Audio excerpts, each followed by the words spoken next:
Hello and welcome to Games4all Extra. On this show we're going to be talking about Medal of Honor, the new reboot from EA, DICE and Danger Close Studios.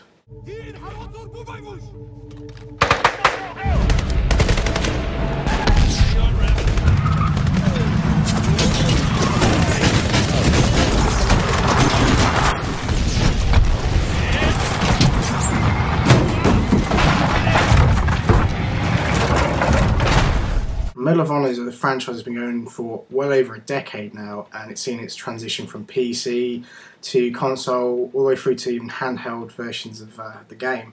Now, it's always primarily been a World War II shooter, and it's been regarded as one of the better series of World War II shooters. Obviously, I have to take into account that this is being compared to Call of Duty very heavily because obviously it's making its transition from World War II through to the modern day, and obviously Call of Duty has done that. And these two franchises have been in direct competition for many years now. I personally am a huge Call of Duty fan, and when I got the chance to play Medal of Honor, we played the beta several months back when it was released to the public. I jumped at the chance to play it, and so we finally have the retail game, the full game. We're going to be talking about the campaign and some of the multiplayer aspects, so take a quick look. Lights out, fuckers. Going black. Drop your nuts.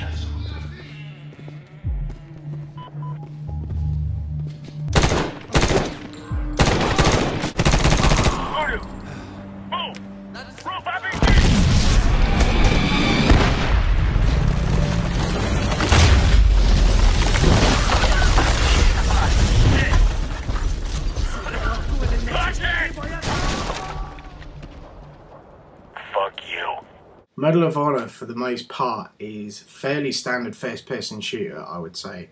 Aside from a few moments of action that, you know, we kind of expect a little more of in this day and age, especially, and I'm going to make the comparison again to Call of Duty. The thing here is that with the developers of Medal of Honor clearly stated they wanted this game to be as realistic as possible. Therefore, a realistic setting. It's set in Afghanistan, you're fighting the Taliban. It's really, you know, it works in those respects, but you don't really get the moments of real tension and high-octane action that we come to expect from this kind of genre. So there are moments in this game that I feel were going to live up to that, but never really did. So unfortunately, Medal of Honor kind of falls flat, and you know, when it really has the chance to kind of exceed itself. For the most part, it's not a bad game. It's better than the majority of first-person shooters out there, you know, but sadly, I think for most people, this is just going to be something to pass the time between now and the new Call of Duty.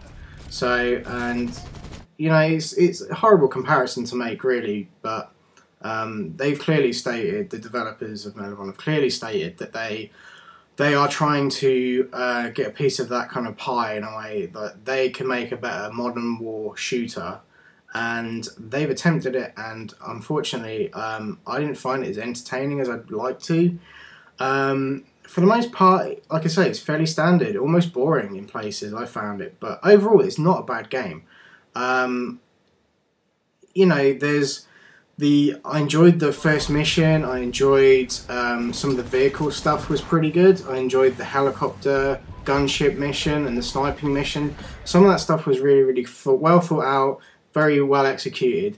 The game itself looks amazing, with emphasis obviously on the realism, the actual place itself, the settings, the graphics. I mean, everything looks really highly detailed, and a lot of work's already been put into that, as well as the sound design.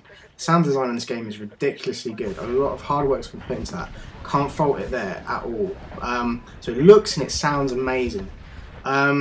It is better than the majority of first-person shooters out there, you know, and unfortunately, I mean, Call of Duty comes out in under 4 weeks, and I can see myself sitting here again and saying to the camera how much better this is, Call of Duty is, than the Medal of Honor. And you know, it seems a real shame. The Medal of Honor guys have had a real chance to kind of prove what they can do, and I think they haven't really fully taken that opportunity and pushed things, because in some respects they wanted to go with the realism thing, but that's kind of what's held them back. I'd easily sacrifice some of the realism in this game for huge action set pieces that actually excite me.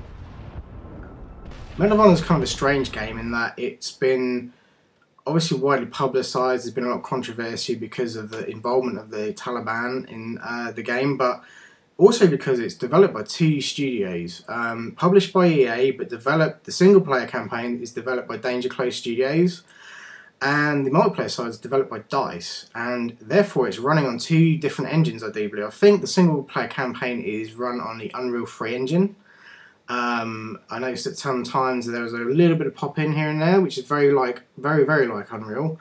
And DICE's side of it, the multiplayer is actually running on their Frostbite engine. So kind of interesting, a little bit of a different way to make a game. I still feel that the multiplayer side of it's probably going to have a lot more replayability than the single player campaign, unfortunately. The campaign itself is quite short, it's about 5 to 6 hours, but then that's kind of what we expect these days from modern shooters. But we did get a bit of time to play the multiplayer, and aside from some serious lag that we had when we played it, it's actually a definite improvement of the beta. The beta was very, very glitchy. A lot of that seems to have been sorted out. Still a few clipping issues here and there. Obviously, lag is something that happens from time to time. We can't help it, but for the majority of it, it looks nicer than the beta for a start. The graphics have been amped up. The hit detection is a lot better. Generally, yeah, it runs a lot smoother. The frame rate seems to be a lot more stable. So I was glad to see that that's changed quite a bit since we last played it.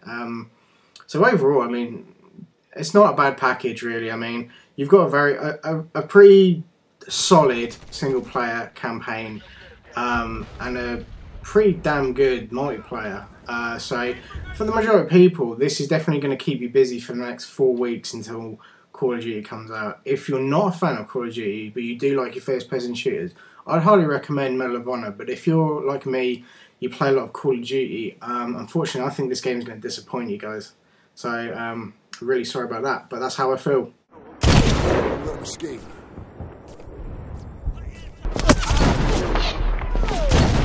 It's a real shame. I've been very excited about this game for a while now because I've wanted someone to come and try and compete with Call of Duty, which is my beloved FPS franchise.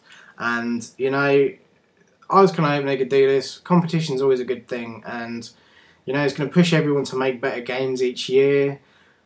Unfortunately, I think this has fallen very flat, and hopefully there'll be a sequel where they amp things up and it's just going to be amazing and it will give Call of Duty a run for its money, but unfortunately this is not the game to do that. I'm very excited. I'm very excited for Black Ops in a month's time, and I can see me not really playing this once that's out. Thank you guys very much for downloading and watching this episode of Games4all Extra. We're going to be back next week with the audio podcast, as we are every week. We'll be talking a bit more about Medal of Honor in detail. But in the meantime, if you want to check out any more episodes of the show, you can go on our website, which is being redeveloped at the moment, revamped, just like Medal of Honor was. And it's going to be relaunched on the 1st of November. The website is www.games4allpodcast.com. You can check us out on the email address. If you want to email us, email is podcast@games4allpodcast.com. We're on Twitter, which I was about to mention then. If you want to follow us on Twitter, it's twitter.com/games4all. Also on Facebook, if you would like to search for us, it's Games4all and podcast, two separate things. Search for us on there, you can friend us and all that stuff. And thanks very much for watching the show. James should be back next week with an episode on Fallout New Vegas. I can't wait. So, we'll see you soon. Thanks for downloading.